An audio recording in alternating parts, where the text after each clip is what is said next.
दोस्तों, पंजाब में इस वक्त जो मंजर है, उसे देखकर हर दिल कांप उठता है। सैलाब ने गांवों, खेतों और बस्तियों को अपनी लपेट में ले लिया है। लोग बेबस होकर आसमान की तरफ दुआ कर रहे हैं और अपने रब की रहमत के इंतजार में हैं। लेकिन सवाल ये है, क्या ये सिर्फ एक कुदरती आफत है या फिर ये इंसान को उसकी गफलत और गुनाहों की याद दिलाने वाला एक बड़ा इम्तिहान? जब हर तरफ पानी ही पानी है, तो नजर आता है सिर्फ सब्र और तकवा का सहारा। आखिर तक हमारे साथ रहिएगा, क्योंकि इस वीडियो में हम आपको दिखाएंगे पंजाब की वो हकीकत जहां हर लम्हा हमें कदर ए इलाही और इबरत की तरफ इशारा करता है।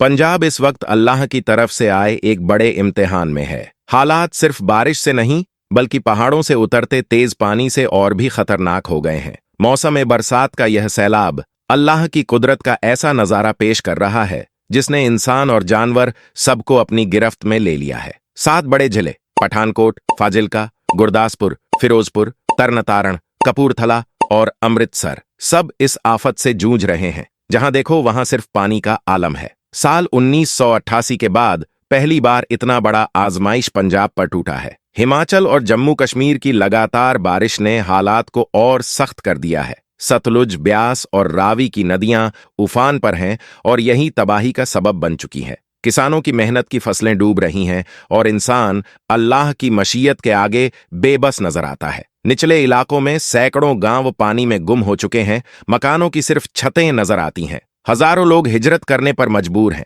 रावी और सतलुज का उफान अल्लाह की कहरनुमा ताकत की तरह है। अजनाला के 45 गांव डूब चुके हैं। 60 से 70 हजार लोग मुसीबत में फंसे हैं। बहुत से लोग छतों पर सब्र और दुआ के सहारे बैठे हैं। पीने का पानी और रिस्क तक की कमी हो चुकी है। मगर इन हालातों में भी पंजाब के नौजवान और तंजीमात इंसानियत की खिदमत में लगे हैं। ये वक्त हमें याद दिलाता है कि इंसानियत से बढ़कर कुछ नहीं। अगर आप मदद कर सकते हैं तो यह आपका फर्ज है, और अगर मदद करने की कुदरत नहीं है तो कम से कम इस वीडियो को शेयर करें। शायद आपकी वजह से कोई और इंसान इस नेक अमल में शामिल हो जाए और किसी की जिंदगी बचा ले। यहां आप देख सकते हैं कि किस तरह बड़े बड़े ट्रैक्टरों में पंजाब के लोग सवार होकर उन बाढ़ में फंसे हुए भाई बहनों तक खाना और पानी पहुंचाने की कोशिश कर रहे हैं। साथ ही बेजुबान पशुओं के लिए चारे का भी इंतजाम किया जा रहा है। अल्लाह की तरफ से आया हुआ यह कुदरत का कहर इतना सख्त है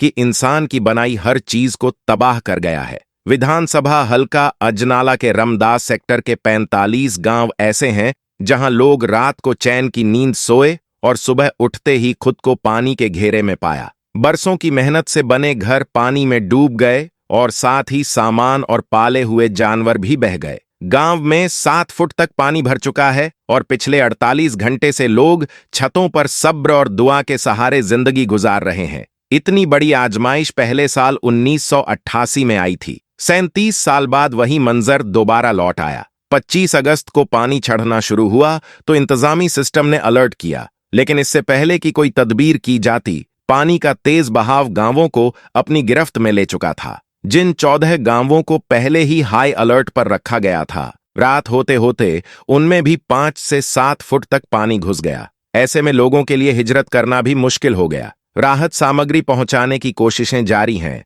लेकिन बॉर्डर के बहुत से गांव ऐसे हैं जहां तक अब भी कोई राहत नहीं पहुंच सकी। कई घरों का सामान और पशु बह चुके हैं और रिस्क यानी राशन भी नाम मात्र का रह गया है। अजनाला हल्के में हालात बेहद संगीन हैं। बहुत से लोग छतों पर त्रिपाल और टेंट लगाकर रह रहे हैं, और जिनके पास यह भी नहीं है वो खुले आसमान के नीचे रात गुजार रहे हैं। मच्छरों के काटने से बीमारियों का खतरा और बढ़ गया है। यहां आप देख सकते हैं कि पानी किस कदर बढ़ चुका है और राहत सामग्री आसपास के जिलों से लाई जा रही है। लेकिन हकीकत यह है कि सबसे ज्यादा जरूरत उन लोगों को है जो अंदरूनी हिस्सों में फंसे हुए हैं। पानी का आलम ऐसा है कि देखने पर लगता है जैसे कोई समंदर हो, लेकिन यह समंदर नहीं बल्कि पंजाब की खेती बाड़ी है जो पूरी तरह डूब चुकी है। बीच बीच में जो मकानों की छतें नजर आ रही हैं, वही इस सैलाब की तबाही की गवाही देती हैं। नंगल सोहेली गांव के सुखविंदर साहब जीत और जसपाल सिंह बताते हैं कि गांव में 7 फुट तक पानी भरा है। ऊंचे घरों में लोग टेंट और त्रिपाल लगाकर गुजारा कर रहे हैं, लेकिन सामान और पशु बह जाने की वजह से राशन भी खत्म होने की कगार पर है। इन बिगड़ते हालातों के बीच श्री अकाल तख्त के कार्यवाहक जत्थेदार ने भी उम्मत और इंसानियत को पैगाम दिया है। उन्होंने कहा कि इस मुश्किल घड़ी में सभी पंजाबियों को एक दूसरे का सहारा बनना चाहिए। कोई भी इंसान भूखा या असहाय न रहे। हर प्रभावित घर तक मदद और पनाह पहुंचना लाजमी है। पंजाबियों को चाहिए कि आपसी इत्तेहाद और मोहब्बत से इस सख्त वक्त का मुकाबला करें। जल संसाधन महकमे के अफसर बताते हैं कि पहाड़ों में बरसने वाला पानी सिर्फ नदियों में ही नहीं बल्कि जमीनी पानी में भी समा जाता है, जो बाद में नदियों और बांधों के जरिए पंजाब तक पहुंचता है। यानी यह पूरी कुदरत का निजाम है जिसमें अल्लाह इंसान को उसकी नफ्स और अमल से आजमाता है। इसी तरह पहाड़ी इलाकों में बने हुए जलाशय और बांध भी अल्लाह की तरफ से आई बारिश का पानी इकट्ठा करते हैं और वक्त बेवक्त यही पानी पंजाब में आकर इम्तिहान की सूरत इख्तियार कर लेता है। पंजाब में छोटे बड़े मिलाकर